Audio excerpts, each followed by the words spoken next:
Hi, this is Michi Santillan of Team Firestorm.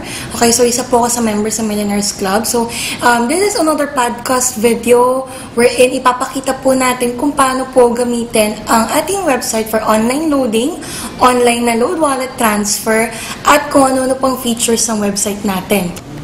So, ito po yung ating first website, www.loadextreme.ph.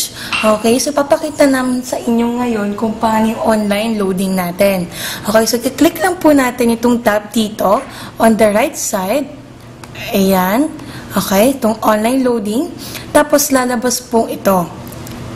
Itong maliit na dialog box wherein ilalagay po natin ang ating ID number at PIK. So, ito po yung ID number. PIK. Sa baba po, i-click po natin, okay, itong products.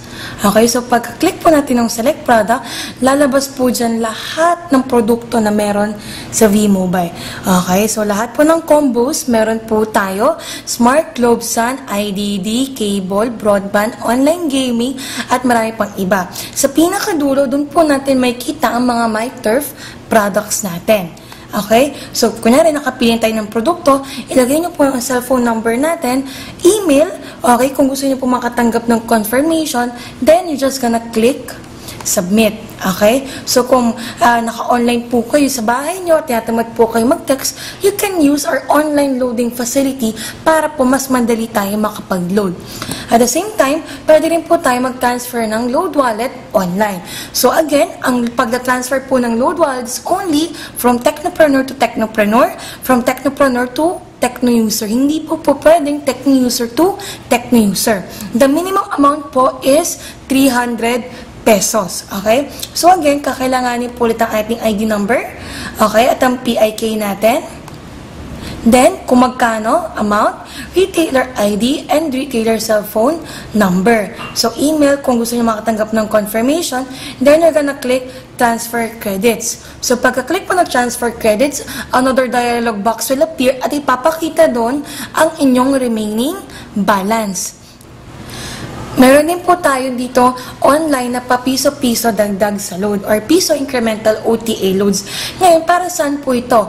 Sa Globe po kasi, meron tayong papiso-pisong dagdag or pwede tayo mag-load ng 16 pesos, 17 pesos, 18 pesos. So, hindi po natin ito makita sa price list. So, pwede po tayo mag-load ng 15 pesos, 16 pesos, 17 pesos gamit ng online. So, you're just gonna log in your ID number. Okay? Then, ang inyong PIK. Okay? Then, i-click po natin amount. Ilagay natin yung amount, yung cell phone number, at email. Then, click send load. Okay? So, kung mapapansin nyo po, ito po yung ating current number of technopreneurs.